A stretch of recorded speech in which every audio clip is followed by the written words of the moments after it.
All right. I think we're live. What is up, everyone? Awesome to see a bunch of people here already. We even have Carl. Thank you for joining us. First things first, over here is Annalise. And Annalise is A, awesome, B, here to help out. And I feel a little awkward that I have somebody else on the screen and she's like this a little, and I got the big screen. That's just weird. But Annalise, thank you for helping out. So she's going to moderate, and she's also going to help me because I can't, like, with all this crap going on here, I can't really read everything as it's going. So Annalise is going to help me kind of pick out the important ones. So I'm going to give it a minute here before we really get into the meat and potatoes, so that all the late birds kind of have a chance to be late, even though 30 seconds, plus or minus 30 seconds are not at all, right, Carl? So let's see. I see some stuff going on. Good. So let's see. I will get things started, but please, the whole idea here and the reason I'm doing this as a live stream as opposed to just recording a video and throwing it at you is because I want to try to get your input. I want to try to get your questions answered in front of everybody. So nobody has to feel weird or whatever. Safe space, right? If anyone's getting canceled, it's me for not hating Jews apparently now. Yay. So, okay. Mountain live in Colorado misses me. I miss Colorado. I do miss Colorado. All right. Well, what do you think, Annalise? You want to get rolling? I think so. Let's get going. All right. We have some people I really, really like in here. All right, cool. Oh, yeah. So let's start this way until you guys start asking questions. I will start at the beginning, right? So the beginning, October 7th. Now, of course, the real beginning is far before that, but October 7th is our beginning, getting into this whole garbage situation. What started it off?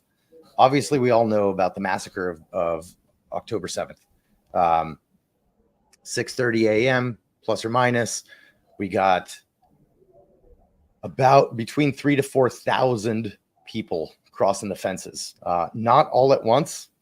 The fence from the Gaza Strip into Israel. Now, around the Gaza Strip, which the whole thing is about 100 just under 140 square kilometers. That's the whole strip.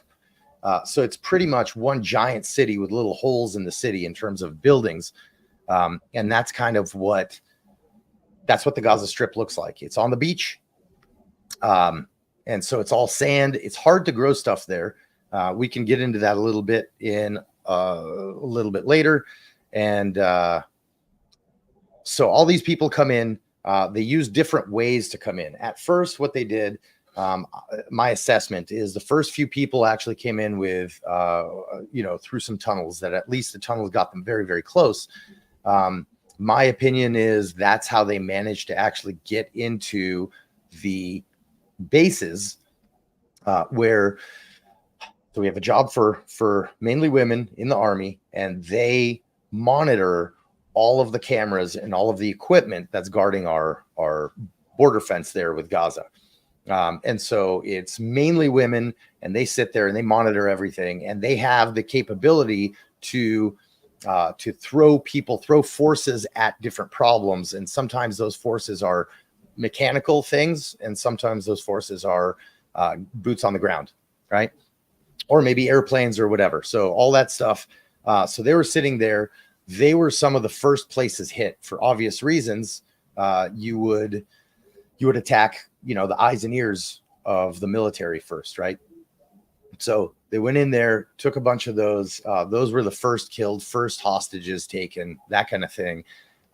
And while that was going on, so the first group, the first wave of guys that came in over the fences were from what's called the Nukhba force. And that's like they call it an elite unit of Hamas, right? So it's a bunch of guys that actually got a little bit more training and they think they're really awesome. So they came in, they started doing all the mess. Behind them were thousands more, whether it's regular Hamas guys or just regular, civilians there in Gaza that wanted to come in and do their thing against the Jewish people. So that was that day. I was woken up by phone calls about it. Oh my God, this is what's happening. And I'm sitting there going, what? No way. There's no way that's possible. Just like the rest of the planet going, there's no way that could have happened. Right. And so immediately it kicked off this whole mess, this whole verbal mess about how Israel screwed up and, the intelligence bodies failed and all that, which is true. We'll get into it. There was a massive failure on our part, which doesn't usually happen, but this is why I'm opening with this, because we don't have any real answers yet about what exactly messed up, who did what and all that. But we're starting to have a really good idea of the size of the failure and kind of parts of where it came from. So that's as far as the first day. My initial thought, my first and only thought throughout that whole day, other than, oh my God, this sucks, was, oh my God, if they're doing this coming out of Gaza, then clearly, to me, it was just super obvious that same day, at some point, there was going to be another assault starting from the West Bank and another one starting from Hezbollah up north and on the Lebanese border. And that didn't happen. Another topic we're going to discuss. So that's actually a very, very important topic. But I want to get going on just a couple of the facts of that day, right? We noticed that it took many, many hours for military forces to get there, now understand it's a small area geographically, but it's not a small area when you're talking about sending forces that are available right now that can go out right now and spread out and start fighting this insane wave of terror that started that morning, right? So there were a few special operations units that, that got there pretty quickly.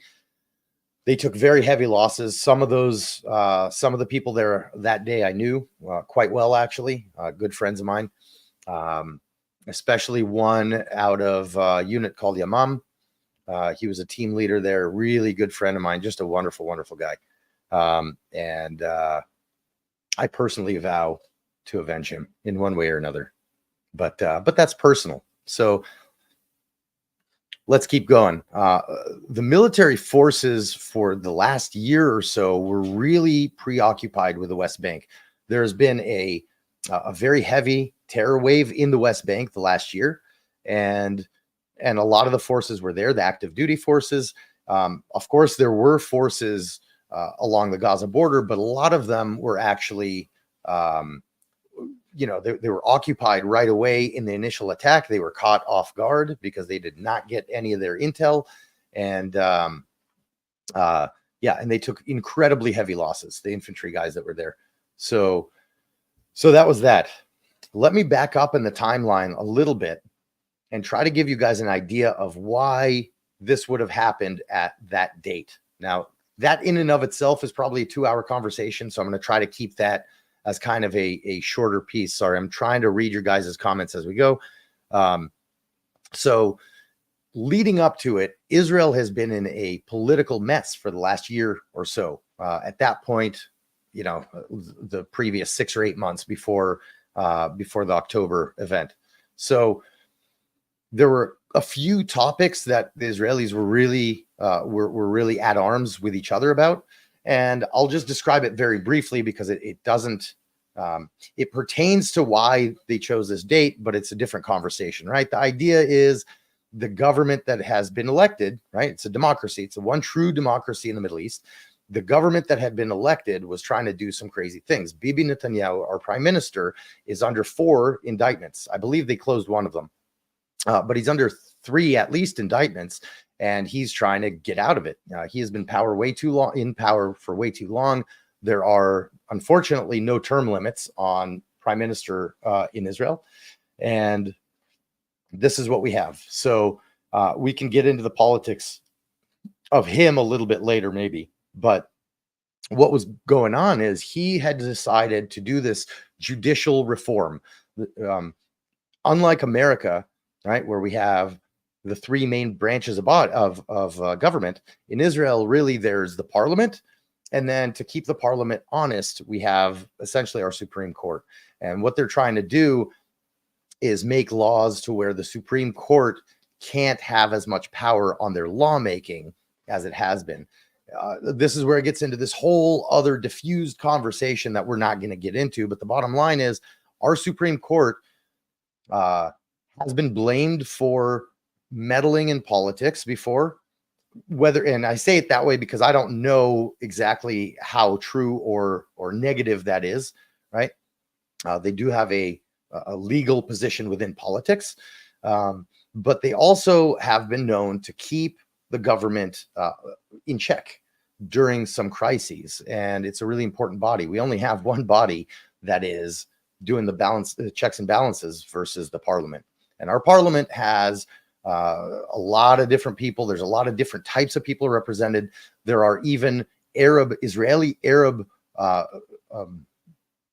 groups, and not groups. There's Israeli Arab representation in parliament, right? They have a party, or they have parties, and they're part of the political system. So this has gotten so insane, right, that there have been demonstrations in the streets. I'm talking hundreds of thousands of people in the streets every day for about 6 or 7 months before this happened. So it even got to the point where many reserve soldiers, sent in letters, signed letters to the government saying, they will not come in and serve this government specifically, and all of those things, because they were concerned that the government would send a pilot to, blow up a town, for example, which is a specific example I use because we have this completely insane minister, this total nutbag minister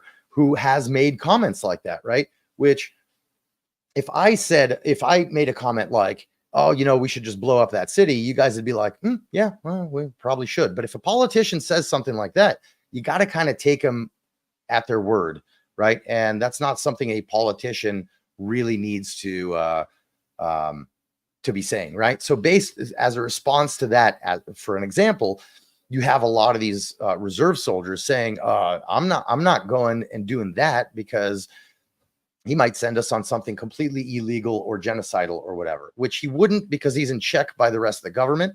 But still, so why am I explaining all this? The reason I'm telling you all this is because we want to look at the Arab world's perspective on what was going on in Israel, because that's what spurred all of this, right?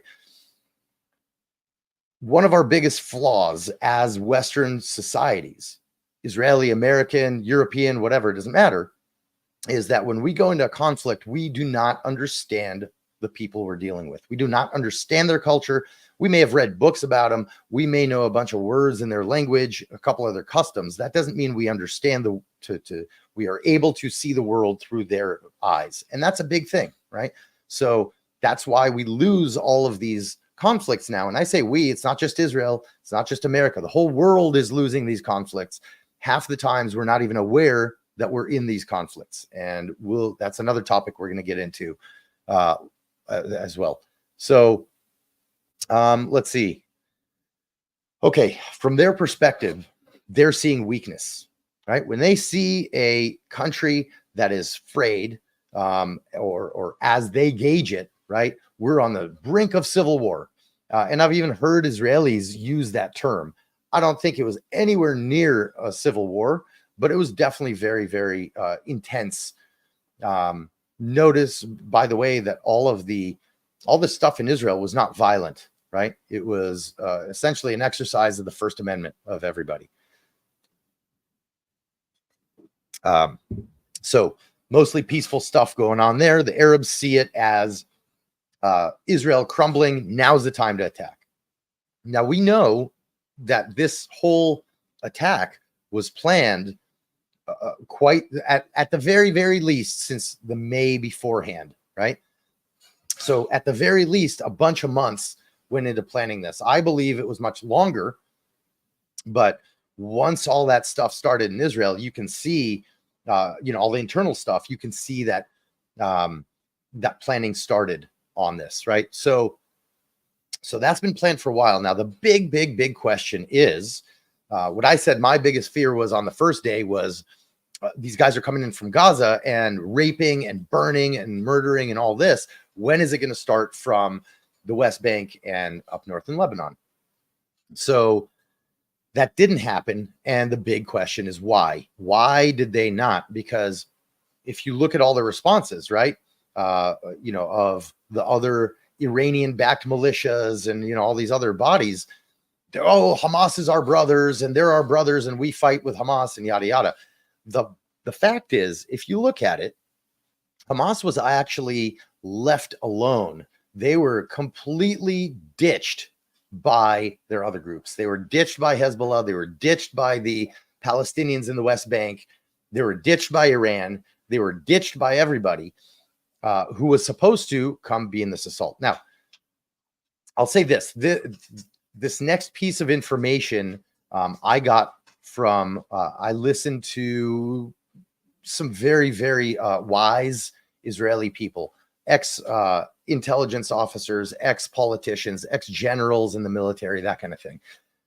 So there's one of them, his name is Moti Kedar, and he's a professor of Middle East studies. He was in military intelligence for, I believe, 20 or 25 years. And then he got into really studying it more as a professor. So his opinion, which I tend to believe more than anyone else's on this, I think he kind of cracked this code, but his belief is they all planned to do it together, but they did not plan to do it on October 7th. They planned to do it much later. Okay. And what he says is he thinks Hamas actually, the party, right? There was not just the villages taken out that day, but there was it wasn't a party. They're calling it a festival, a music festival right there on the border.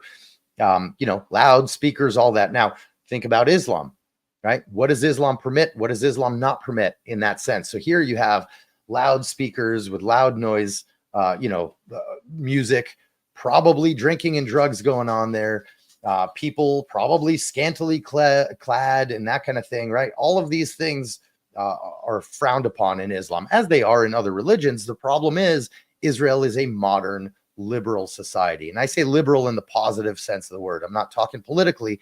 I'm saying liberal in the sense that, okay, it's a state for the Jews, but you don't have to be Orthodox while you're there, right? You can do whatever you want. It's a free country. So he thinks that party extra set off the guys in Hamas who are sitting there looking across the border, being pissed off. And this represents everything that they hate about us, right? Our freedom, our love of life, and all of those things. And so that's what he thinks really set them off to go early. And thank God they did, right? I mean, not thank God in any way that this happened, of course, but if they weren't that stupid, they'd be more successful. The bottom line is they behaved like a bunch of stupid children. Thank God they still got, essentially, in my opinion, their first four objectives, the four objectives they had for that day, they accomplished, right? One, break in and kill as many people as you can. Accomplished. Two, while they were doing that, by the way, there was massive rocket fire covering their movements, right? Because as the rockets come across, alarms go up in Israel and people go into the safe rooms. And so there were over 3,000 rockets fired that day. Within those few hours, there were 3,000 rockets fired into Israel. One, they go in and kill as many people as they can. Two, which I think is probably the biggest piece here to their code, was their second objective: take as many hostages as possible. That's another big topic we're going to have to discuss, not just the hostages, but the history of hostages being taken in Israel. So there's that. 3, take as much land as possible and hold it as long as possible. Okay. And all of this essentially was in order to be able to damage the Israeli wind, right? Damage the people of Israel's, their morale, for lack of a better term, right? Terrorism. It's an act of terrorism. That is by definition what terrorism is, right? So it's violent acts typically against a civilian population in order to advance some sort of psychological political point, right? Or instill fear and terror into people. So anyway, they accomplished those things. By the end of that day, let's put it this way, within 48 hours, all the people that came into Israel and were still there were dead, except for the ones, of course, that ran away with the hostages. We had there were quite a few buildings there taken where large number of hostages were being held. We had a few hostage rescue units that day that were there, and they actually rescued every single hostage alive out of all of those situations. Those are the hostages that were being held inside of Israel on day 1, right? October 7th. So that's essentially that day. Within 48 hours, the fences were blocked again, or the borders, I should say, were blocked again. Everybody was taken out, et cetera, et cetera. So that was the first day. That's in terms of the timing. I think, again, going back to this, if you, from that timeline, right, from that point in the timeline, if you think about Hamas actually being ditched by its buddies from that point on because they went against the plan and went early, right, then it's going to maybe change the way you view this entire situation, right? Because obviously we're talking about the Israel-Hamas war or the Israel-Palestine war, which we'll get into why it's not correct to call it that. This is not a Israel-Hamas war, right? This is much, much, much bigger. And if you look at the main brains of this operation on the bad guys' side, it all leads back to Iran, Qatar, and then kind of behind them in the darkness there is Russia. China, I believe, is less connected, but everything here, you see how it's connected.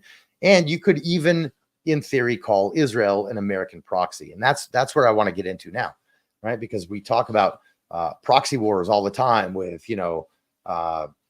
with the Russians, with the Iranians, all these people have proxies. Well, I mean, America kind of does too. It's just based on different types of agreements, right? So let's talk a little bit about what America did. So pretty immediately, America went, Biden, and I will give him this, right? I'm not a giant fan of Biden, to say the least, but right away he took the correct stance, right? Which was pretty expected. Sent over, within the first couple of days, sent over a couple of naval fleets, right? Led by big aircraft carriers and a bunch of soldiers. I believe there were like 2 MEUs, right? Marine Expeditionary Units on some of those boats. And then some special operations guys to come and hang out in Israel. So that was awesome. As soon as that happened, though, I think everybody in Israel was A, relieved, and B, asking, okay, how long is this going to last? How long is the American support going to last, right? Because regardless of what side of the political spectrum you're on in Israel, right, that the Democrats being in power in America is less advantageous to Israel, to say it nicely, right? If we look at the examples set by this and previous Democratic presidencies here in the States, right? The imbalance caused in the Middle East and all this stuff, I kind of blame on Obama. And it's not Obama hate. I will explain. So Obama essentially back then already when he was president, there was all this stuff going on in Syria, right? There's the Arab Spring. There was all this stuff going on in Syria where Assad, their president, kept dropping chemical weapons on his own people. And there were a bunch of militias against the government. So it was this whole civil war going on. And if you remember, Obama drew a red line in the sand a few times, right? Hey, Assad, quit dropping chemical weapons on your people. You shouldn't do that. There's a red line in the sand. If you cross it, I'm going to kick your ass. So Assad crossed it a few times. And for the next few times, Obama created redrew a new line, right? So Assad understood he's not going to do anything, right? Now, Assad isn't who I'm trying to get to. The idea here is what happened, who supports Syria, right? There were two places that support Syria. Three, really, if you, two countries and a group of shitheads. There's Iran, there's Russia, and there's Hezbollah across the border in Lebanon, right? So I believe it was either the third or the fourth red line in the sand. That's where Putin's been playing chess. This is what, 2014, I want to say. Putin sent a naval vessel over in the direction towards Syria. It was a non-weapon carrying intelligence gathering ship, one boat. And Obama turned around the entire fleet that was sent over, right? So that's part of the chess game that Putin was playing there. Remember also that same time frame, Putin invaded Ukraine, right? This whole Ukraine war now is not the first time that happened. So I think that's Putin kind of moving his pawns around to kind of see what the reaction is before he sends his back row soldiers, so to speak, out onto the chess board. Does that make sense? And so this is how a lot of this connects, right? Is things are built over the years. The Iran deal that we can talk about at length, the Iran deal, which was horrible. I'm not going to get into it at length, but what it did was prove to the Iranians that America's not going to do anything, right? Okay, a couple of, they take away a couple of bucks here, a couple of sanctions there. Not a big deal because they've been living under sanctions forever and ever and ever since 1979, essentially, right? The Iranian Revolution, the Islamic Revolution in Iran, I should say. So you see how this is not stuff the news is going to teach us either. And so this is why I'm trying to kind of bring you guys a lot of the background. And by the way, I haven't seen any questions yet, so please feel free to ask them. All right, so all of these kind of global powers, and Iran sees itself as a global power, right? Have no questions about it. Iran sees itself as a global power. So that's why I say all these global powers over the last couple of decades have seen the Americans have kind of lost a lot of their ability to make these punctual decisions on important international topics. You see how long, what was it? It was well over a month of, I believe it was over 130 missile attacks from the Houthis onto American ships and civilian ships and taking over all these ships before America really got into it and did anything, right? They've been bombing for a couple of days now. Even Joe Biden said today that he didn't think it was going to make a difference yet. So we'll see what that brings. Where I'm trying to go with this is how long will American support last? Because if you think about it from an Israeli perspective, there's only one country on the planet that we trust will help us out, and that's the United States, right? There's no other country that we know will stand up for us. Having said that, with Biden in office, we also know that our time is limited, our time window is limited in terms of how we can respond to this attack from Hamas, because whether they like it or not, whether they believe what they're doing or not, the Biden administration, they have to essentially appease a lot of the people on the left here in the States, right? Because they got to get reelected as well. Questions in the chat, Annalise says. Well, that doesn't help me, Annalise. You want to ask him? Because I haven't seen him. Yes. Okay. So Justin Quaid said, is it difficult for Mossad to work in and discover these plans within these groups? Would you say this war is a failure of intelligence? Okay. Excellent question. Thanks, Annalise. And thanks, Justin. So, all right. Let's start this way. The Mossad is not the only intelligence service we have, right? The Mossad is essentially, you could say, equivalent to, let me do this in British because because it's a little bit closer setup. So there's MI5 and MI6. MI6 is kind of like their CIA. They do all the intel stuff outside of Great Britain, and then MI5 is responsible for all the intel and counter intel stuff inside of Britain. So Mossad is kind of like the MI6, the external stuff, right? We have another body called Shabak. Okay, Shirut Bitachon Klali. It means essentially General Security Service, and that's essentially our MI5. That's our internal security slash counter intel operation. Then we have military intelligence, which is a whole other body with different capabilities. What you have to understand is where, not only geographically where these different bodies collect, but what the purpose is of collecting the intelligence. Now, it doesn't mean that if Mossad runs across a piece of information that pertains to the military, they're not going to pass that on and won't be interested, but that's not their goal, right? All three of these bodies failed. Okay, that's the bottom line. There was a massive intelligence failure. I think it was brought on by a number of different factors.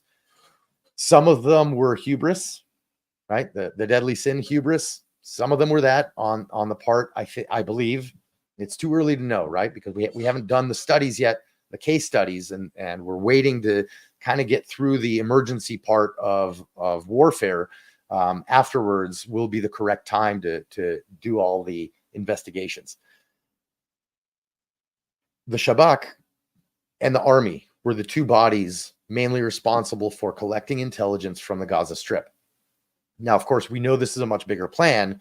Mossad alone pretty much is responsible for everything. Iran, Syria is a bit of a crossover between maybe Mossad and the army, right? The neighboring countries. I can't really say why, but I do know that for sure. So that's that. All of them failed. Now, in 2005, we pulled out of Gaza. What do I mean by pulled out of Gaza? And I was physically there for it. What happened was Ariel Sharon, may he rest in peace. He was a prime minister of ours and a great, great, great war hero, controversial figure. But in his later days as prime minister, he decided that we were pulling out of Gaza. Now, the Gaza Strip had a bunch of little Israeli towns in there, and they had been there for a long time. But we pulled them all out. We literally went in and pulled every single one of the Jews out of the Gaza Strip and gave the Arabs the keys to the Gaza Strip and went, here you go. It's yours. We're out of here. We built our fences. You stay over there. We stay over here. Now, at the time, and up until October 7th, I have to say, up until October 7th, I believe that there was a overall belief in the Israeli society that because we have a strong military, because we have strong, border security and all those things, and incredibly good intelligence and all that, that if we can keep the Arabs, first of all, if we can just physically isolate them over there, that's a good thing security-wise. B, we have to give them something to lose, right? And Israel has been pouring money into the Gaza Strip ever since 2005. Of course, what happened right after we pulled out of Gaza, rockets started, right? Because our military can't be there to take out the shipments, and do all those things in real time. So the result is they had 17 years to build up a insane infrastructure of weapons, insane infrastructure of tunnels, which, by the way, they were building back then too, right? I mean, I was part of taking out a bunch of these tunnels in the Gaza Strip. So the other problem is that Gazans were working in Israel. Israel, because of this whole we got to give them something to lose thing, right? And there's not a lot of employment, blah, blah, blah. Of course, if they wanted to make it a paradise, they could have. All they had to do was kick out the assholes in charge there, Hamas, Islamic Jihad, all these people, and and start a normal way of life. And they would get all the help in the world from Israel. Again, I can come back to that later. But we let in somewhere in the area of 10,000 Palestinian workers from Gaza into Israel every day. They were doing all kinds of jobs, building, whatever jobs they could find. And that's how Hamas got their intelligence on us. right? That's one of the big ways that Hamas got intel on us. And that is one of the big factors in creating a disruptive environment for our intelligence bodies to collect information. Another big missing piece is Shabak and a few army units. I'll say this mainly about Shabak, our internal security service. They are incredibly good at what they do. They're super incredibly good people for the most part. The ones that I know are awesome. But they have lost their ability to get human out of the Gaza Strip, which in a second I'll explain why that's so ridiculous. But they have lost the ability to get human intelligence, meaning I'm meeting with you face to face, right? As opposed to, getting someone's phone call, right, wirelessly, and all this other stuff and ISR footage, right? That's signals intelligence. I'm talking about the person-to-person spy thing, right? And they haven't really done that since 2005. Now, they had an ample opportunity with 10,000 of those people coming into Israel every day. They had ample opportunity to do a lot of that work, and I believe they probably did. But yeah, there were problems there collecting human intelligence, and that's one of the pieces. Another piece to why this was such a colossal mess up on the side of our intel agencies is that we truly believed, and I say we as in Israel, like I'm not really part of the intel group, although I would totally take responsibility if I was, but we believed that Hamas and the Palestinians, it was not in their best interest, and they weren't interested in an actual attack, right? And that was our belief. That is the big crown jewel of the fuck ups, is believing that they had no interest in doing it, even though they were literally publicly training. They set up these in the Gaza Strip. They set up these little mock Israeli villages with little, Stars of David and pictures of kids and all that. And they would go in and practice killing everybody. And all these things. They were flying around their little paragliders and all that bullshit. Like, we saw all these things, but it looked asinine. Who would believe it? Right. It was like, yeah, it's so insane.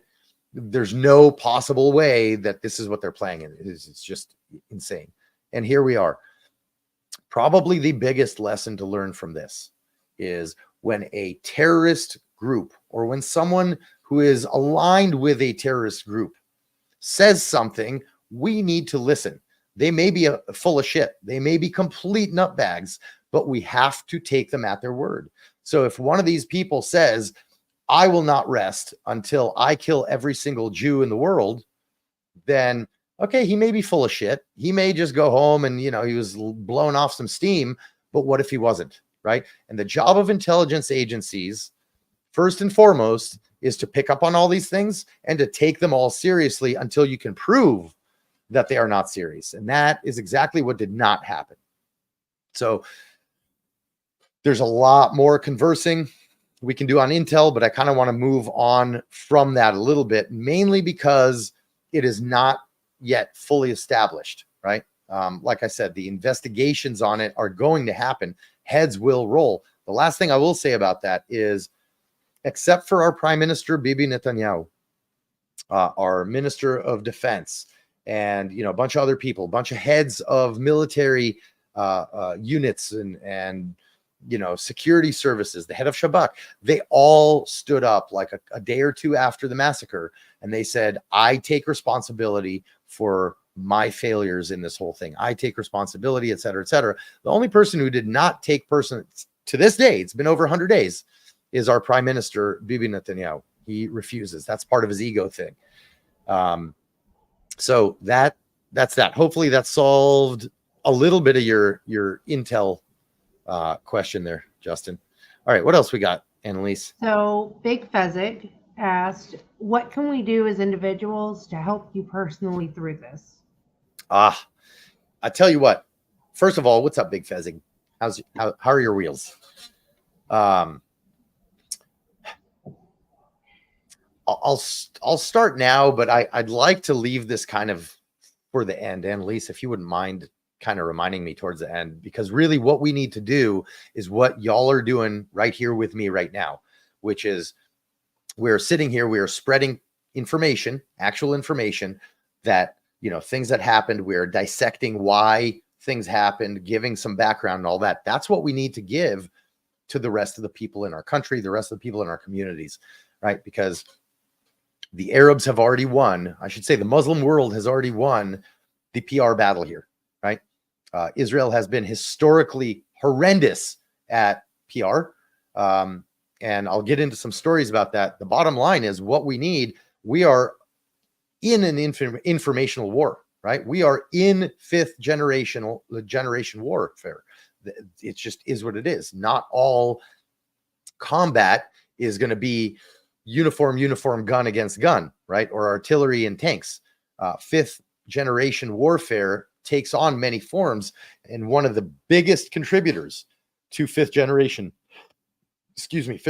warfare is the civilian core at the back end of your enemy, right? And how do you get to that civilian core? If you can't do it with missiles, you get there with information. And today, because we all have these things, it is so easy to feed anybody information, right? If you have a bunch of money and you have a bunch of hackers and a bunch of smart people, which every country does, including Iran, then you can get into people's heads, as long as, you know, if that's your goal and that's what you're trying to do. So as a start, Fezig, what I would say is, you know, let's make sure that we get correct information across. Let's make sure that we don't kowtow to these, you know, these woke blubbering idiots that don't know what the hell they're talking about. You know, we have to essentially take their power away from them, and their power is they're loud, right? They're not the majority of society. Majority of society is normal. You and I, right? We may be on one side of the political spectrum, but we're in the center in the sense that we live our lives. We make our paycheck. We try to be good people to the people around us, and we don't make a lot of noise because we got more important fish to fry, right? We got bigger fish to fry. But these idiots live off welfare and mom and dad's college fund, and we'll get to the colleges too. That's a whole thing. So, any other questions about the Intel thing, or can I move on? No, we do have other questions. Okay. So Flatland Raven said, "Hi from Canada. To your knowledge, is there any truth to Iran having advisors with Hamas during the October 7th attack?" Okay, great question. I have heard there were both Iranian and Russian advisors there with Hamas. I have heard, I've not seen this, I have heard of videos of people in different uniforms kind of there a little back and didn't cross the border, but they were there at the fence. I think it's very plausible. It's very likely that there were Iranian advisors. But do I know for sure that there were? No, I do not. You know, but look, where do the weapons there come from in Gaza? Either directly from Iran, some from North Korea via Iran, and some are made there, right? Some are from Russia via Iran, but I don't think it's Russia actually providing the weapons as much as Iran providing Russian weaponry, if that makes sense. So that's as good as I can do with that answer. We do know for a fact that leading up to this, Iran sent for a lot of the Hamas guys. They snuck them out of Gaza through tunnels, typically going into Egypt, their southern border, into Egypt, Sinai, and then from there taking them over to Iran, taking them over to actually, you know, they have training facilities in, let's see, like Indonesia and all kinds of other places. So there are places for sure that they were taken out to directly be trained by Iran. And by the way, I will say this, right? They filmed everything. They filmed a lot of what was going on October 7th, you know, GoPro cams and some Arab holding the phone behind another Arab doing horrible things and that kind of thing. So all of this is documented. And one of the things that I noticed was how they were moving with their weapons, right? Because this is something, you know, Carl can obviously attest to, and most of you guys can as well from just being around us. You can tell how someone's handling a gun, how someone's moving around with their team and that kind of thing. These guys were by no means excellent operators, but you can tell they got training, right? They're not carrying themselves like the same Hamas from 10 years ago. And that's distressing. So it's a marker, though. It's a marker of exactly what was going on beforehand. Annalise, what else we got? All right. So Sefrin Zakatash asked, shouldn't the UN be held accountable for funneling all the money to Hamas? Why were they not monitoring the resources? They directly funded Hamas intentionally. Okay. Who was this again? Who asked this? I don't see where. This was Sefrin Zakatash. Okay. So thank you for the question. That's a super good question. Let's see. Hold on. I'm sorry. I'm just trying to look here. And so the UN, look, the UN is ultimately a bullshit body nowadays. The UN as a whole has done absolutely nothing except for wave its own flag. Now, I do blame the UN in a very, very, very big way, but there's a more specific body that we can blame within the UN called UNRWA, UNRWA. This is a organization. This is an organization that was specifically created to help the refugee situation, right? The Palestinian refugees. It's specifically for the Palestinian refugees. I don't know of another UN body that it has been created for just one specific people, right? And so United Nations Relief and Works Agency for the Palestinian people. UNRWA, why I bring this body up, this is supposed to be a educational body, right? They're supposed to come in and build schools and teach kids math and blah, blah, blah. Every single one of their schools, every single one of their clinics has been harboring terrorists and weapons for the entirety of their existence. If you think about it, right? Think about why we call Palestinians refugees. The reason may not be the actual reason, right? Typically what they say is, well, the big war is the War of Independence in 1948, and then the 67 war, the 6-Day War. They say that we moved all the Arabs out and kicked them out of their homes, and that's why they're refugees. Well, that is partially correct, right? Wars happen, and people get moved around as a result of a war. When you have 5 armies invading you and you push back 5 armies and people get moved in the process, with all due respect, I don't give a shit what you think. Now, a lot of them did become refugees, went to Jordan, went to Syria, went to Lebanon, moved to the West Bank, moved all around. Many of them, by the way, stayed in Israel. Those are what we call today Israeli Arabs, right? It's the same. 4 generations ago, it was the same families, right? These guys just ended up on this side of the fence. Lucky them, because they actually live in a democracy. So back to the UN, the reason I'm getting into that is let's identify why they are still being called refugees, right? There are refugee camps that were built initially, tons in Jordan and Gaza and the West Bank and Lebanon and Syria and all over the place. They were built for Palestinian refugees. That's back in the the 50s through the 60s.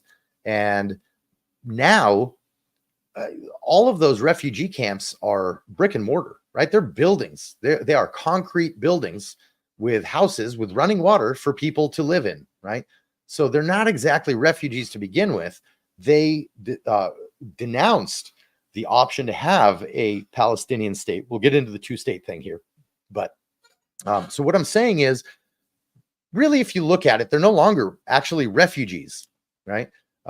Just like if I moved here as a refugee, once I get a job, once I get a house, once I build my family and keep going, I'm no longer a refugee. I was a refugee, right? So you understand, do they really need a refugee body watching over them? Because what does a refugee body do for them? It builds schools and places that they know our military will not attack to keep weapons behind. So do I blame the UN? Hell yeah, I blame the UN. I blame UNRWA specifically, and I blame the UN very, very, very much. And not a big Trump fan here, but I got to say that when Trump was saying, hey, I'm going to get us out of the UN because we're the only ones, we America are the only ones actually paying our way through the UN. Everybody else who made the commitment is paying a fraction of what are we doing? What are we doing? It may as well just be the US dictating what the US needs to have happen, right? And then we're all good. So that's what I think. I think the UN needs to get disbanded. If you look at UNRWA and you look at specifically the UN, their Security Council and all these other bodies that make all these important decisions, right? Every single year they have 15 to 20-ish. You can Google it and find, the exact numbers, but there are dozens of cases where they reprimand Israel and they call for, Israel's a criminal, Israel's a criminal. Not one against Assad for murdering his people, not one against the Houthis for killing literally hundreds of thousands of people in Yemen, of their own people, not one about Iran killing all of their people. We don't even hear about that because they're so shut down. They control all that, all the media coming out, right? There's all these, the list goes on and on and on. Libya, all these African Muslim countries. We don't hear a peep about any of those. All we hear the UN bitch about is how Israel sucks. So yeah, I mean, I don't think anybody should be listening to the UN. I don't think anybody should be putting money into the UN. The UN to me is, it's from my point of view, it's a Nazi organization. Why do I say Nazi? I say that because, they're good with exterminating the Jews. So to me, they're Nazis. How's that? How's that for being about to be publicly shamed by YouTubes? All right. What else? What else? So, Raphael Rafi asked, what commando team did you serve? Oh, and I'm going to butcher this. I apologize. Okay. Sayeret Matkal? ? Nope. And then he also elaborated, can you summarize your service in a sentence or a short story of how you feel about the service overall? Okay. Well, first of all, thanks for the question, brother. I don't want to get into my service and stuff too much because I kind of want to stay on this topic more. I don't want to sit here and yap about me. But since this came up and we have some people that we don't know here and don't know us, then cool. So I served in a unit called SOEU. It's Special Operations Engineering Unit. Back then, it was a very small unit. I started on kind of the offensive side of the field. The other section of my unit was EOD. That's not the section I grew up in. Did all that, and then actually started another section of the unit that was devoted specifically to hostage rescue breaching. So we were created ops teams, and we also were the main schoolhouse for hostage rescue breaching for all of our HR units back home. So as part of actually both sections of the unit that I was in, we ran independent operations, but we also did a lot of missions with literally every other Israeli unit that you can think of. So, yeah. All right. So, I appreciate the question, but I'd like to move on from me, if that's cool with you. I see another one. Let's see. Iran shooting at Iraq and Syria, Houthis shooting from Yemen. Do you think it's, that bounced. Do you think it's someone's hand trying to destabilize the area to get us deeply involved? Excellent question. And that's actually exactly kind of what I wanted to get to next. We talked about why the timing. We kind of know the bodies involved, right? Between Iran, Hezbollah. We haven't really discussed Hezbollah yet, but Iran, Hezbollah, the Palestinian territories, and the Gaza Strip. And the Gaza Strip, everybody says Israel, Hamas, but there's actually a few groups there. Hamas is just the biggest one that's actually calling the shots there. So let's see. Let me get back to that question. So Iran shooting the Iraq. Look, leading up to this, and this is kind of one of the reasons I brought up Trump. If you look at what Trump did, again, I'm not a fan. But I'm not going to lie when he does something good or when Biden does something good or vice versa. So Trump started something that has never been successfully at least done before. He did something tremendous in the Middle East, which was starting this Abraham Accords thing, which was a peace process that he was starting in terms of he was kind of managing it, right? Between Israel and three countries. It was Morocco, the UAE, and Bahrain. And that actually came to fruition, right? There's actually peace talks. There's actually commerce. There's actually tourism between the places now, right? Nobody ever in Israel imagined that would be the case. Because if you look at places we have peace with, Egypt and Jordan, right? And we've had peace with them for many, many years. Yeah, people go over there, but you don't really feel welcome. You do not. But when you go to Bahrain these days or the UAE, it's starting to feel like a different story. Why am I saying all this shit? Well, what is the fourth country that everybody really wanted to be in there that is kind of tiptoeing towards the Western world, tiptoeing towards peace with Israel, and that's Saudi Arabia. Here's the big crux of the balance of power in the Middle East, because Saudi Arabia is creeping towards relations with Israel. Who is their biggest enemy? Their biggest enemy is Iran. Iran's biggest enemy is Israel, but second to Israel / America, they put us in the same group. So next to the big Satan and the little Satan, the enemy is Saudi Arabia. Everybody attributes it to Sunni Shia, and that is kind of at the base, but there's so many other things involved. It's not as simple as just Sunni and Shia. And so I believe that one of Iran's biggest goals in this whole thing, not only Iran, but when I say Iran, it's like blaming Biden for something, but really it was some underling of Biden's. It's the same thing. If Hamas does something, it's pretty close to what Iran wants anyway, right? So what they're trying to do is destabilize or deter Saudi Arabia from, or any other country for that matter, from wanting to warm up relations with Israel.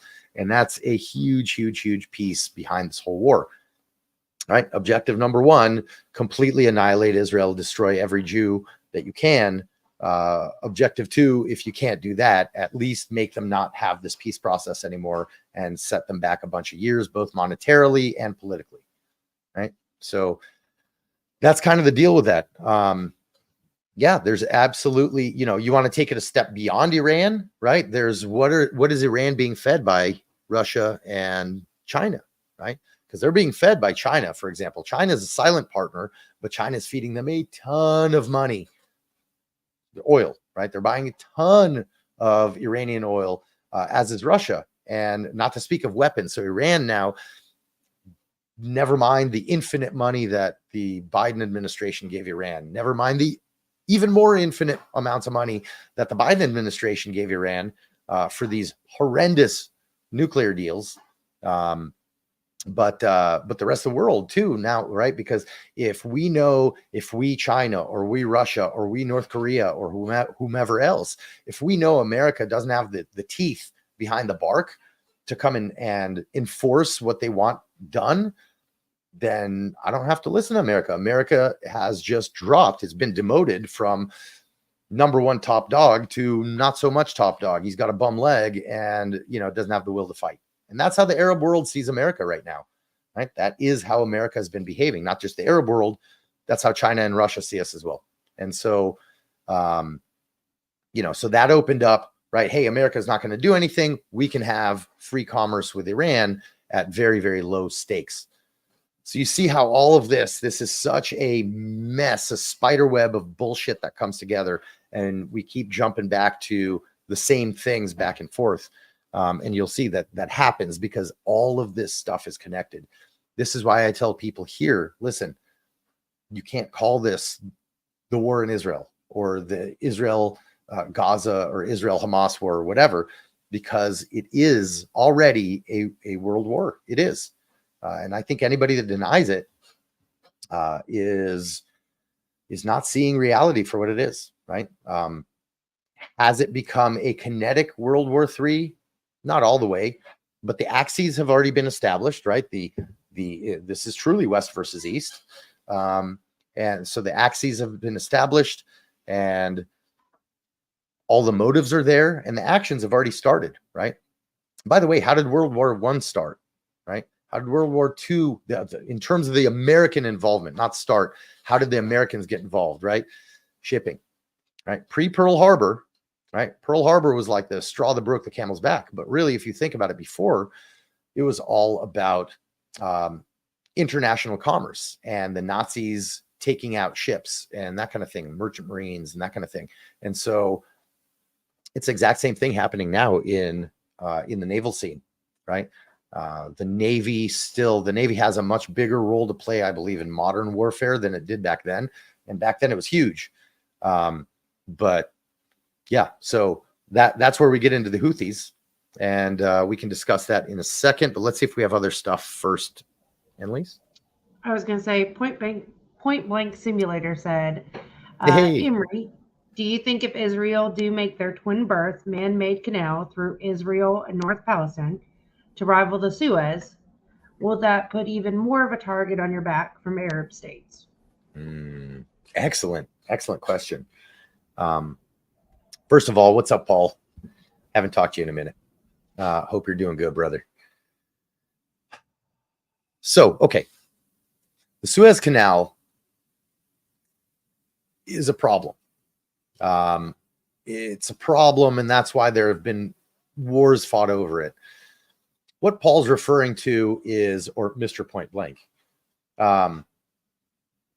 there has been an idea brought up of creating another canal, and connecting essentially the Red Sea to the Mediterranean. That's the big problem. There is the connection between the Red Sea and the Mediterranean, because otherwise you have to go through the rest of all of Africa to get to the other side, where here you can just kind of hop over to the Mediterranean. You can be in Europe in like a few days as opposed to a couple of weeks or whatever. I've never sailed around all of Africa. I have, however, sailed from Israel to Turkey. So I've done that. Yeah, in terms of would it make us a bigger target? Yes, but I think it's defendable. We can do it. I just can't see that project going through. I can't see it happening to begin with. That's where I'm stuck with there. If we had that, yeah, we'd secure the shit out of it, just like we secure our gas vessels, right? Our gas drilling rigs out in the Mediterranean, right? We have to secure those. Those are a big deal. Everybody's been trying to hit those ever since they started digging. So, yeah, super good question. I haven't even thought of it in that sense, but that's kind of my answer. What else we got? Earlier, somebody asked if most of the combat is on the ground level. And then they also wanted to know your thoughts on American weapons from Afghanistan being involved. All right. So remind me of that second part here in a second. Okay. You know what? Let me talk about the second part first. The American weapons in Afghanistan. I had that thought too.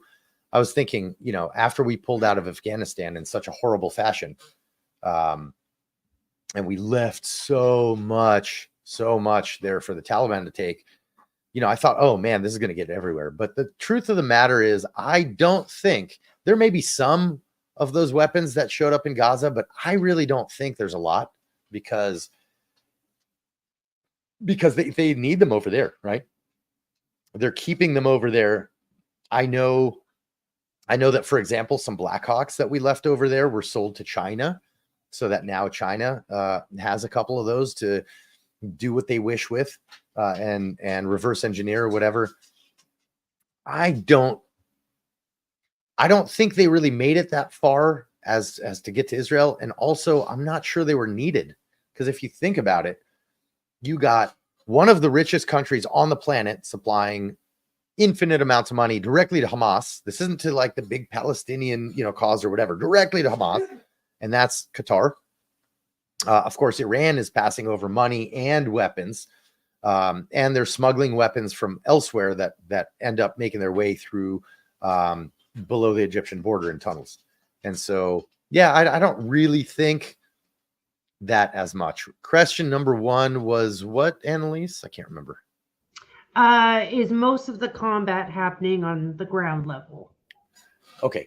There are 2 ways that I could understand your question in terms of warfare happening on ground level. If you're talking about ground versus air versus subterranean, yeah, that's a difficult one. Most of the warfare is going on above ground. The Air Force has now, I'll get into the phase of the war because it makes a difference in terms of the question too, but the Air Force has slowed down a little bit with their bombings, which in my opinion is not good. Not in this timing.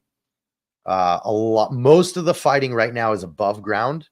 The Arabs, what they do, the Hamas guys, they will pop out of piers, out of tunnel piers or whatever, that they can come out of a building or in the middle of the street or in a backyard or in some field or whatever, right? So they can pop out of there, find a spot, take some shots at some soldiers and try to get back in there before they get killed and before that place gets found. So a lot of it happens that way. There are people still in buildings. It's not as much civilians who live there as much as it is people who are there to prep for battle. Out of the assumed between 30 to 50,000 Hamas armed guys, certainly not going to call them warriors, but out of the between 30 to 50,000 Hamas terrorists, first of all, many of them have died, but not a majority. And the majority are underground. These tunnels are a serious thing, guys. I've been in these tunnels. Well, not these tunnels. I've been in older tunnels. It's nuts. It's completely nuts. And the tunnels I know are ancient history compared to the tunnels that they have there now. And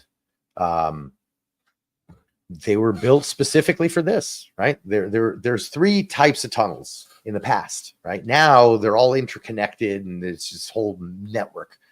In the past, there were 3 types of tunnels. There was a attack tunnel, and those are dug into Israeli or underneath Israeli outposts, underneath Israeli towns, and that kind of thing. And that was the point was to rig those up with a ton of explosives and just set them off. There were the other type of combat tunnels, meaning moving people from one place to the other / keeping them safe underground. And then the third one is smuggling. They were used for smuggling, and that's why they're not only going into Israel, they're also going into Egypt in the south.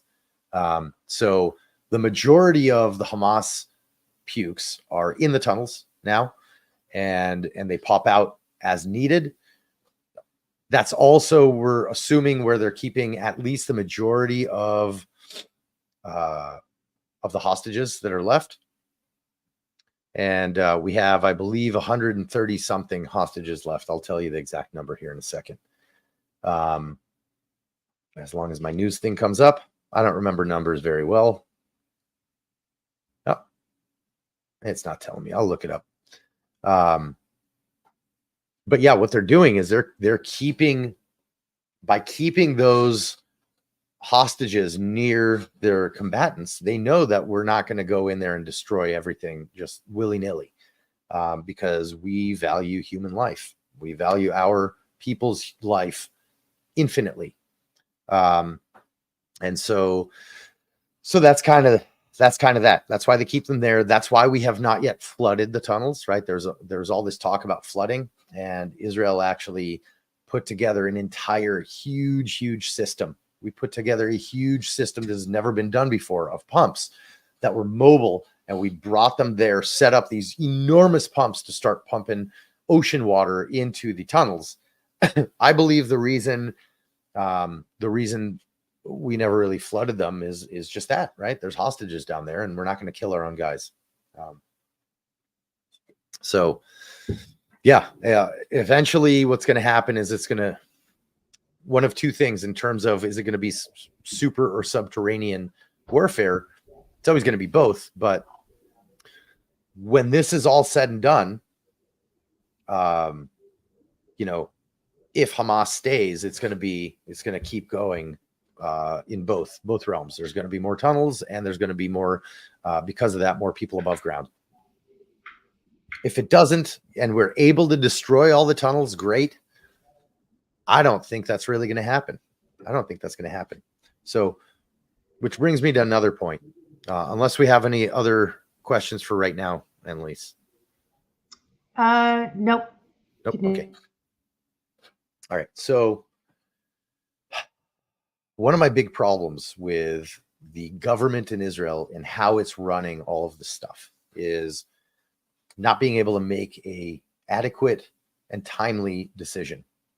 And as we see in previous incursions into Gaza, and even the war in Lebanon in 2007, the second Lebanon war, what we see is we see the army going out to do what it does, and then the government stopping it and saying, okay, you guys just sit right there and wait.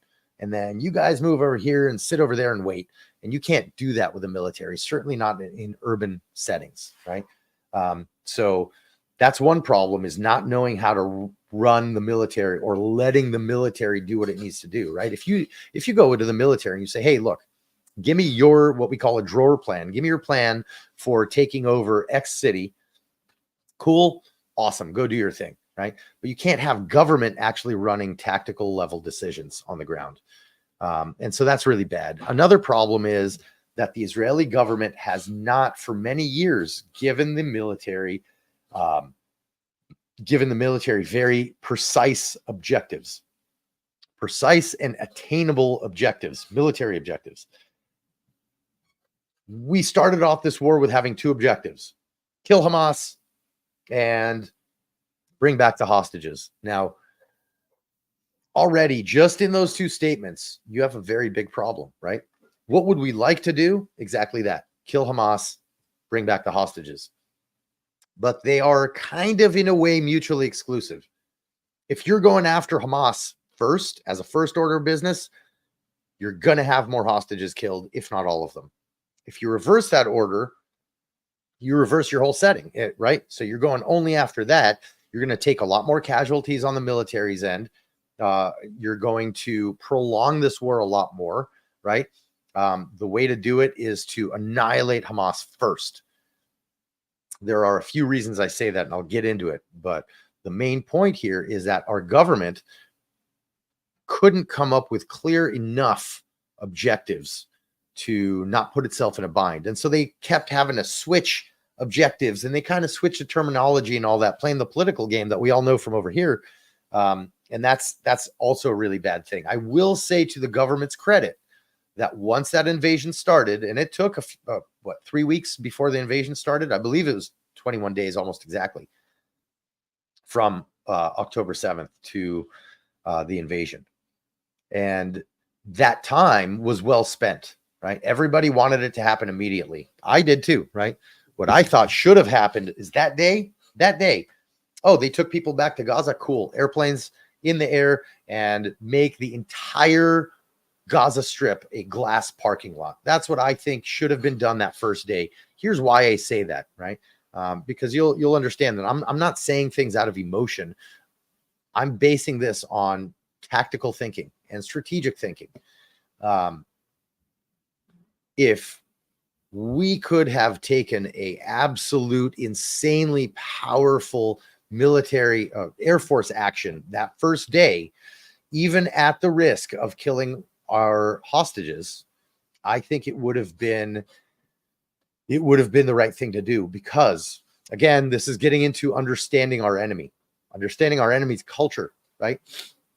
They don't care about, the money's little stuff, even the land is important. But really the most important thing is it's getting rid of the Jews, right? That's their raison d'être. That's their purpose of living. And so, so you get into a place there where it's just a mindset that you combat. It's not just these soldiers over here. You have to combat this whole mindset, and this mindset's huge. And so by taking an action like that, we do a few things. A, we tell them, hey, you're not taking hostages, period, end of story. We do not converse with terrorists, right? We will not negotiate with you guys about this, which of course we are, right? Indirectly, but we're negotiating with these people. The fact is, and rest assured, America says it doesn't negotiate with terrorists either. We've always negotiated with terrorists. I disagree with it, but that's the way of the world. So that's what I would have done day one. That would have sent the message to everybody. A, you will not take, it's not worth your time taking hostages anymore, right? B, hey, Israel's done behaving the way America's been behaving with the rest of your buddies for the last 20 years, in terms of the example I made with Assad and Obama before, all these other things where we have a loud bark, but we have no teeth, right? No bite. And that's how they see Israel now, especially after the last year and what's been going on internally in Israel. So I look, you have to fight fire with fire. And this is why, guys, this is why I'm doing all this stuff publicly, is because all this information, and I know I'm long-winded and all that. I hope you guys are getting what you need out of this. But take all this information. I'm giving you everything I can think of giving you in the most comprehensive way I can, to go and understand how to deal with the world. Because rest assured, all of this is coming here, not necessarily even in the form directly of terrorism, but it's already here. We'll get into that.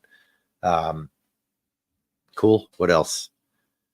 What have we not answered here, Annalise? Let's see here. So earlier, let's see here. Oh, I lost it. What ROE are regular units operating under? Did they play a role in the IDF shooting the 3 escaped Israeli hostages? Can you repeat that a second? I don't have that in front of me. I missed the beginning. What ROE are regular units operating under? Got it. Did they play a role in the IDF shooting the 3 escaped Israeli hostages? Okay, excellent question. Yes and yes.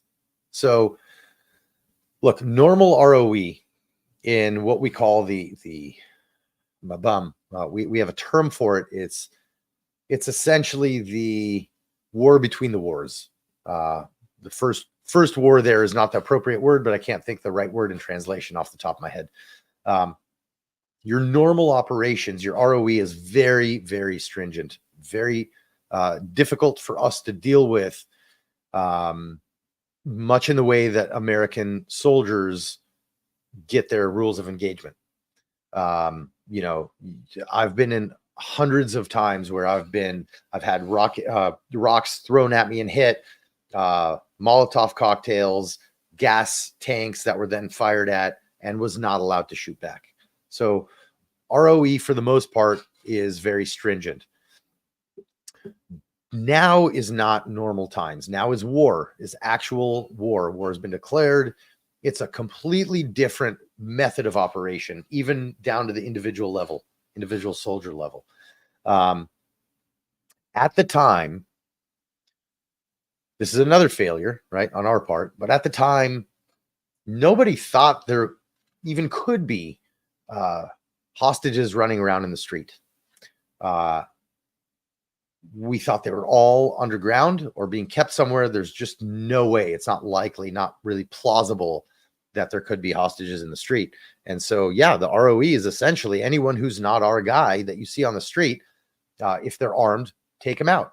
And if they feel like, essentially, right, I'm very much paraphrasing. I'm not giving you the verbatim ROE, right? But people in the streets should be non-civilian. Why? Because every single city, quarter, neighborhood, whatever that we went into, leaflets were dropped, phone calls were made, hundreds of thousands of text messages were sent to all the people living in those areas, telling them to clear out. And if you're not out by such and such date, then you are considered a terrorist, right? So everybody needs to be out. Having said that, our forces are always briefed on being ethical, being, reserved with your decision making in terms of taking a life, that kind of thing. That's a standard in the Israeli military. And I think different ROE may not have saved the day there. If you think about it, right, one of the big problems with this story is that the way people hear it is, well, these hostages were out and they were either in their underwear or had shorts on, but no shirts, and they were running around. One of them was waving a white T-shirt or white flag type of thing, according to stories. I obviously did not see this with my own eyes. So why would you shoot someone with their shirt off in the middle of the street? Good question, because under normal circumstances you wouldn't. But what you think about what happened literally the day and 2 and 3 days before that event was we started catching a bunch of Hamas guys that were coming out of the tunnels, and they were coming out of the tunnels in their underwear. Why? So that we can see, so we wouldn't shoot them, essentially, so that we can see that they're unarmed. Part of the problem is that some of those people were setting traps as well. So problem. It's a problem. I will not armchair quarterback those soldiers, right? I will not sit there and tell those soldiers that they did a terrible job or whatever, or a wonderful job for that matter, because I wasn't there. So I don't know all the facts. I don't know the exact scenario they were in during that time. But, I can tell you that, look, the soldiers there, I don't know exactly who they were in terms of what unit or whatever, but they're essentially infantry soldiers, right? They're more than likely reserve soldiers who have not had adequate or sufficient training in the last few years. And, and here they are thrown back into it. Most of the people fighting this war right now on our side, were living normal lives until October 7th, and they got called in, right? So they had jobs, all that. That's why. And I'll explain a little bit about the reserve force in Israel and how that works, because it's very different from here. So while it's a horrific tragedy that those 3 hostages were killed, I think it's kind of part of war. It's part of war. I think we should try very, very hard to mitigate anything like that from happening in the future. But that's all you can do, is learn what happened and try to not repeat it. Right. Okay. What else? I will say this, guys, listen, this is the part I don't like saying this, but it's true. In a way, Israel's already lost. What do I mean by that? Not all is lost, but Israel, and I'm not just talking about the PR war now, Israel's also lost, because what does Israel need in order to accomplish, right, or to achieve in order to claim victory, versus what does Hamas need in order to claim victory? Israel needs the complete destruction of Hamas as a terrorist organization or as a politically capable body. Okay. 2 is get rid of Hamas's entire infrastructure as it pertains to weapons and tunnels and the ability to produce more weapons. Seems pretty straightforward, right? And obviously that's just in Gaza. We're haven't even broached the topic yet of West Bank and Lebanon. If we pull out of Gaza and there is one Hamas leader left alive in Gaza, we've lost, right? Because again, this goes back to understanding our enemies, understanding their culture, understanding their personality. And I'm telling you, if we leave one of those bastards alive in Gaza, Hamas guys, then the day we pull out, they declare victory. Even if it's not actually a victory and there's nothing left of Gaza and there's 2 or 3 of those, idiots left, the Hamas guys, they will still declare victory, and it will be as if they won, because of the effect it will have on the Palestinians, the Arab people, the Muslim people in generations to come, because we have set a precedent that we have now actually defeated Israel. You see where I'm going with this? None of this is that simple anymore, because it's not an army versus an army. You don't just fight until they give up. they're over there and I can see them, and some of them are behind those trees. That's not how this works. 5th gen warfare is so far beyond just the army and the army's capabilities and what happens boots on the ground. So that is a not fun part of this. It's not fun to hear, but that's why we need decisive victories. And you cannot have a decisive victory without having very attainable and clear objectives for your military and for your government politically. So you see where this is kind of coming full circle there. Let's see. I want to show you guys, is there something else right now, Annalise? Other questions? I want to show you guys a video you've probably seen. This doesn't really have to do with the story, but I do want to show you guys this as an anecdote, because a lot of you guys know what Carl and I teach. You know that we do a lot of, obviously the firearms stuff and the knife fighting stuff and the CQB stuff, and more specifically the one-man room clearing stuff. So I want to show you this one video. It's just kind of a feel-good video for me. This is off the head cam of a kid in my unit. He's an EOD guy. Great guy. And you guys have probably seen this. I'll let this run for a second. I'll talk over it, okay?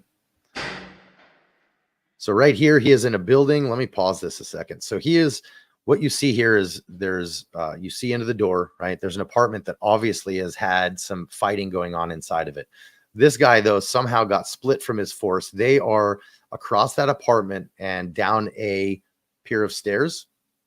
And this is like a little porch, a little balcony that's maybe a meter wide. And I'll let this run. So he's shooting because there are terrorists in there. He knows for sure.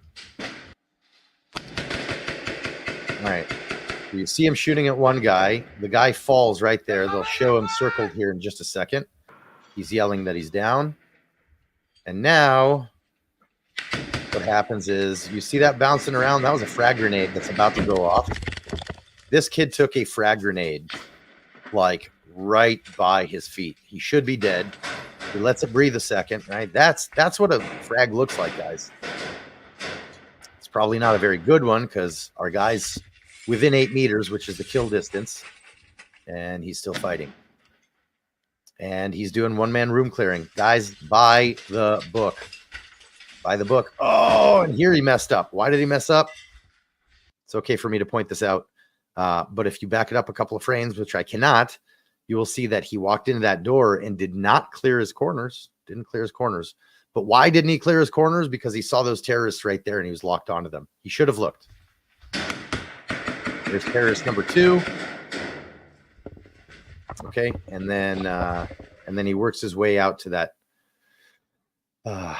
that staircase. So I wanted to show you guys that because it's a good example of what's actually going on there. Some of the fighting in there. There's more videos and stuff. You guys can all look it up. There's probably no purpose for me walking you through it. But here's a great example of A, what's going on there, B, why we need one-man room clearing, C, showing people that it works. It does work. It does work. All right. What else? Was that an offensive grenade with minimal fragmentation? Good question. 1903 TX. I don't know. It did not seem like a very big grenade. Look, I can tell you that a lot of the weapons that Hamas are using are makeshift weapons. They make them there locally. A lot of the ammo there, they load locally. So, I don't know exactly what kind of grenade that was. It seemed to me, I've been around quite a few grenades. It seemed to me like a very, very small explosion. I don't know what kind of shrapnel it had. I don't know. What I do know is that the good guy, he's alive. And as of a couple days after that incident, which was just a few weeks ago, he is in stable condition. So that is good. What else? What else we got? Let me look at my list here. I was hoping for more questions, guys. You guys had some really, really good ones. Okay. Let's see. Yeah, okay. Why shouldn't Israel want a ceasefire to get the hostages back? How's this? So everybody's been hearing about like all these guys in the streets here in the States. Oh, free Palestine, right? Okay. What they're actually, one of the things they're saying, they're calling for is a ceasefire, right? Well, it sounds great, right? Because who wouldn't want a ceasefire? Who wouldn't want war to stop? It sounds great, except there are a few problems, right? So we had the first ceasefire, which was, I believe it was like 7 or 8 days. It was supposed to be 4, and then they were going to give it another day of ceasefire for extra hostages released by Hamas on those days. The ceasefire in this sense is really, really bad because A, we have not achieved our objectives. B, they took hostages and they have hundreds of hostages. And so if we essentially capitulate and say, oh, okay, well, we're willing to, we'll do some discussions and blah, blah, blah.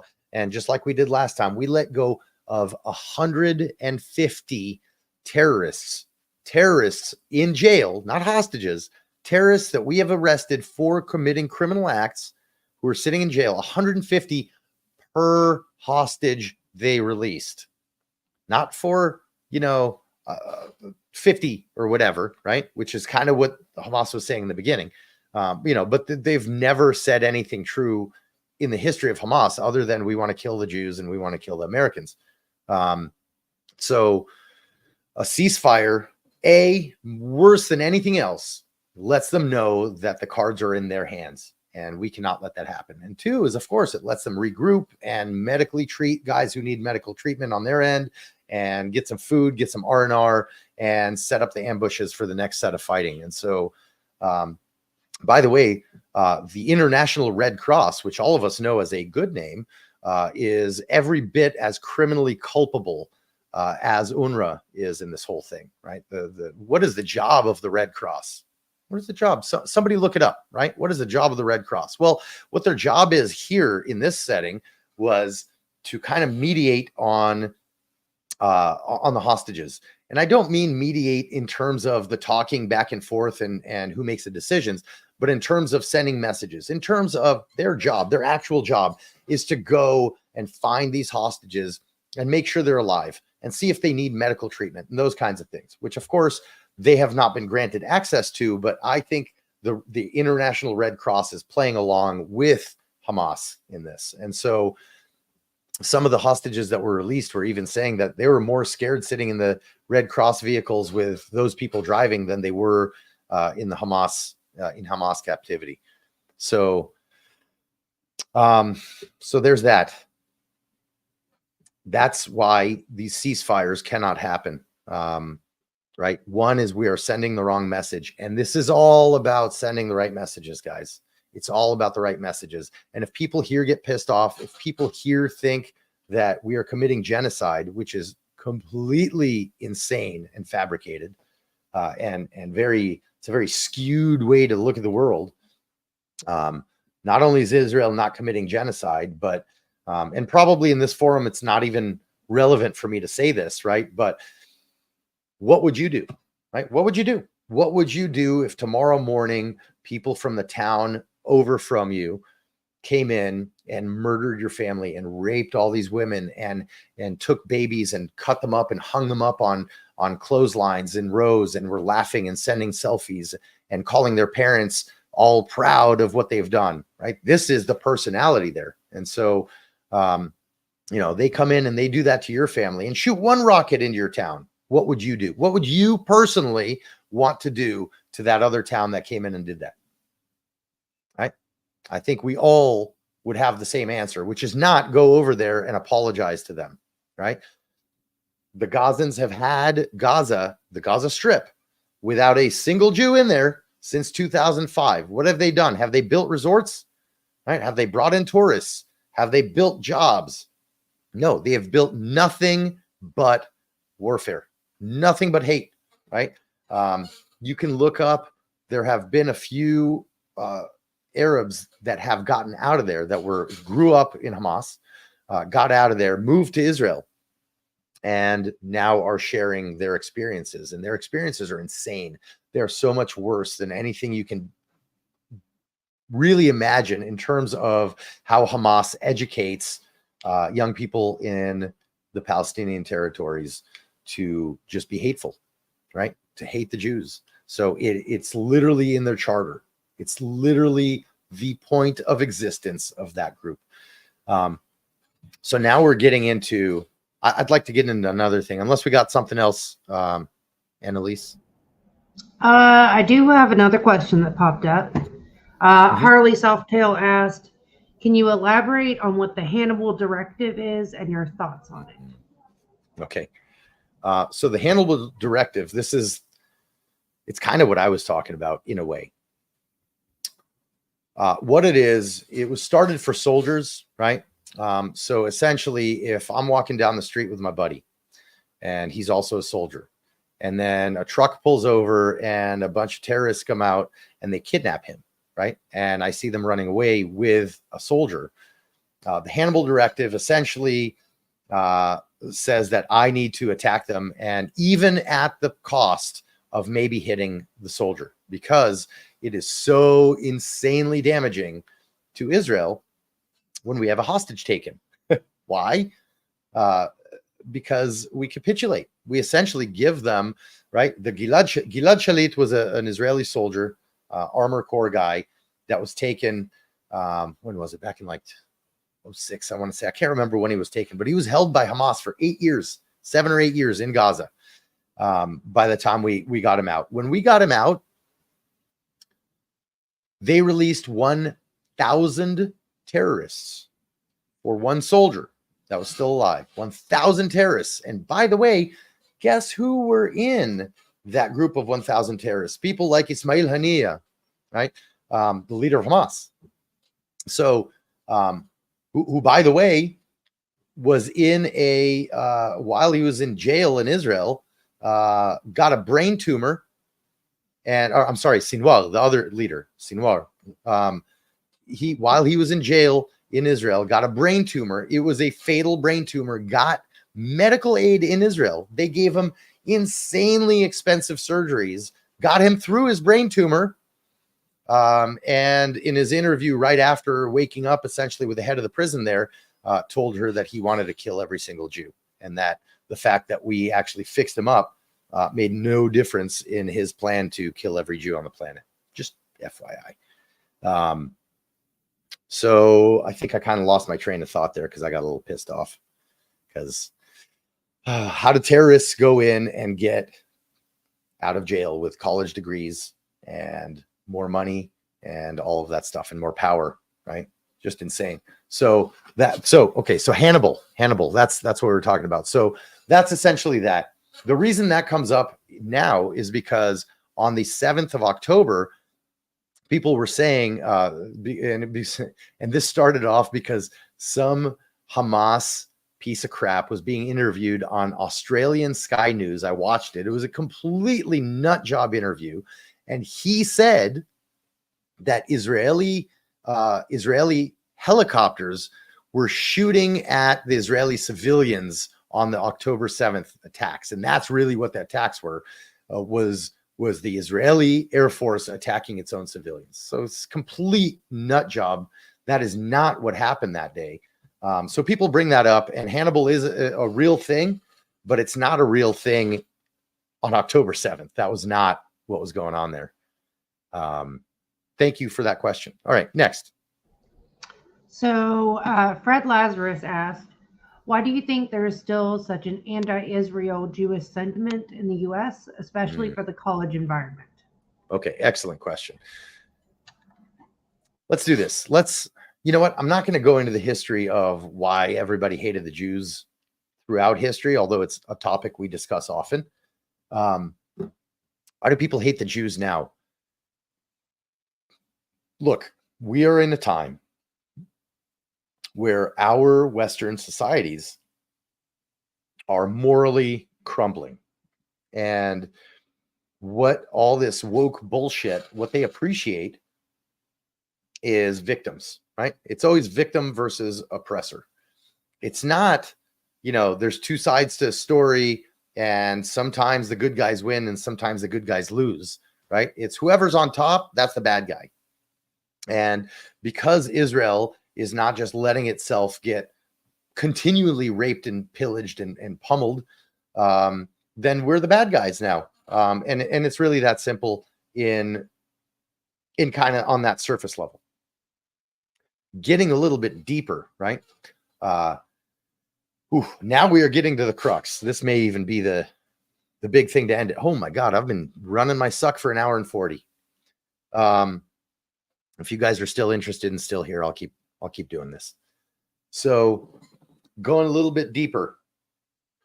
Now we're getting into things like the Muslim Brotherhood. The Muslim Brotherhood was an organization created in, don't quote me on the date, it was in the 1920s, I believe 28, in Egypt. That's where that group started.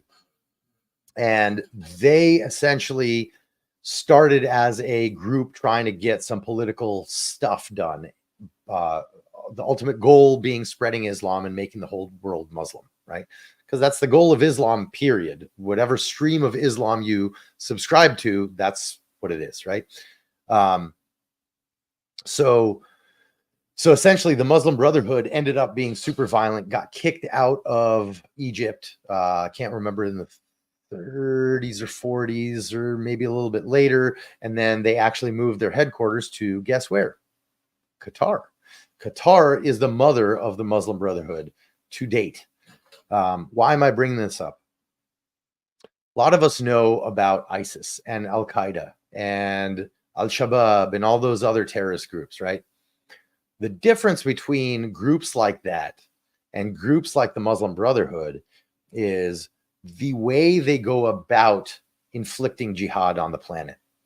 And the way the Muslim Brotherhood sees doing that is through the dawah, through education.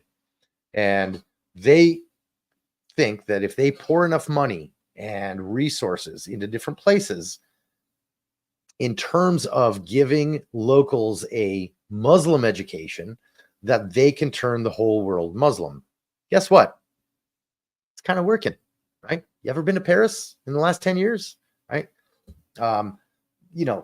Paris isn't the only place, right? France isn't the only place completely taken over by this. And most of them don't even know it yet, right? This is incredibly, incredibly frightening to me for the whole planet. This is where I'm talking about World War III has already started, because a lot of these groups here in the States, right? They create these Islamic centers. They create all these things, and they try to bring in the weak. They bring in drug addicts. They bring in homeless people. They bring in anybody who will listen, right? And try to convert them to Islam. And they're trying to forcefully take over the states. And all you have to do is go onto YouTube and start looking up some videos. They don't even hide it, guys. They don't hide it. For the most part, they don't say stuff like, America will be under Sharia law by 2030 in English on YouTube, but you'll find it in Arabic on YouTube, right? You'll find other people who have seen it and got it on camera. Even on YouTube, it's out there. This is not a conspiracy theory, guys. It's just not. This is a fact in the field in many, many, many different countries. And so you have this subvert and overt jihad going on from different groups. And it's nuts, guys. This is nuts. So yeah, Hamas is, by the way, is a part of the Muslim Brotherhood, which is kind of weird because Iran is not, right? And so Hamas is kind of stuck in the middle. But hey, the enemy of my enemy is my friend, and whoever wants to be my buddy and give me money for terrorism is my buddy, right? So unless he's a Jew. So why am I getting into this Muslim Brotherhood thing? Yeah, one is all those Islamic centers and these mosques and everything. By the way, there's a mosque right here in Louisville that I know a few years ago had this big FBI raid, and they took a bunch of terrorists out of there, right? In Louisville, of all places, right? So that's that. But I also know that Qatar directly and the Muslim Brotherhood also directly have funded a lot of the universities here in the States, right? Something to the tune of $9 billion just in the last couple of years from Qatar 2 Ivy League schools here in the States. You think about that, right? And you think about why our schools are so messed up. You know, yeah, the Russians have been running tons of ops here in the States since 1970, literally, but different story. So that also true, right? But the Muslim Brotherhood very specifically has been trying to take over educational institutions in America and the rest of the planet. So this guys, this is my call to action. And Big Fezzik, I think you were asking before in the beginning when you were asking, hey, what can we do to help? This is why I was saying leave this to the end, because this is what I'm trying to get to. This is my call to action, guys. We need to wake everybody up. This is not coming from a place of hate or anything like that, but understand who our enemies are. And even if we don't consider them enemies, they consider us their enemies. And if that's the case, you have to take them at their word if there's any threat. If they say good things, well, I hope it's true, but I trust but verify, right? I do not trust, period, end of story. This is a war, guys. It is a religious war. Whether we want it or not, it was called upon or on us, onto us by our enemies. And I see somebody saying Yuri Bezmenov. Yuri Bezmenov. Oh, that's Big Fezzik. Exactly. One of the cases I'm talking about, Yuri Bezmenov was a Russian defector that came out, and in the early 80s, I believe, he was already doing interviews here in the States telling about the programs, the ideological subversion and those kinds of programs that Russia was running here. This is a very similar thing. It's a very, very similar thing. So, guys, this is happening everywhere, and we need to keep our country for people who love this country, right? Like all this immigration stuff. I don't know one person who thinks it's great to have an open border. I don't know personally. I also don't know one person that doesn't want any foreigner here, right? Hey, look, I'm a foreigner, right? I came in, I did it the right way. I'm a U.S. citizen, and I have a lot of friends who did.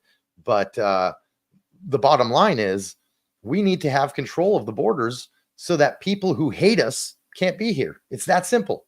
If you hate what our country is, get the fuck out. You are not wanted here. If you don't like our values, if you don't like our culture, if you want to change certain things, like all of us want to change certain things about the country, get involved. Start a YouTube channel.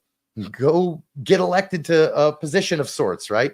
But all of us have an ability to make a difference. This is what I'm trying to do with you guys right now. This is what I try to do every day with educating towards good, educating towards a ethical society. And so what we need for all of us to wake up and band together and keep our country, America, so that like these woke idiots can keep saying what they want to say, right? I got no problem with that. That's their freedom of speech until they step on my rights, right? And guys, our rights are being stepped on from inside and outside. All right, let's move on. What else we got, Annalise? Well, earlier I got a question from Kyle, and he was wanting to know about what are some resources you can recommend for people to get some actual real news coverage of what's going on. Excellent question. I would say, look, it's hard to gauge where stuff is coming from these days. There is a website. By the way, most of my American news I read on the Israeli news because I don't trust our news here to give me non-biased stuff anymore.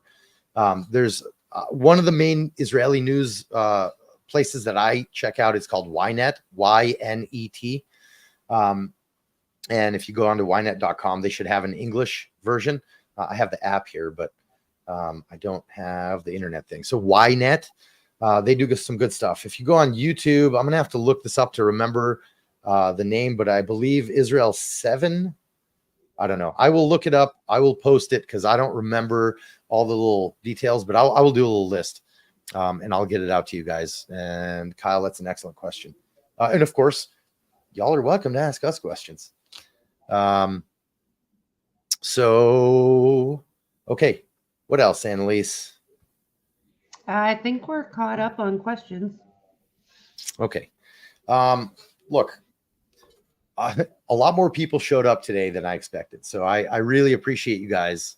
Really, really appreciate it. And, you know, let's keep this together. If you guys want to do another one of this, please let us know. Leave it in the comments here.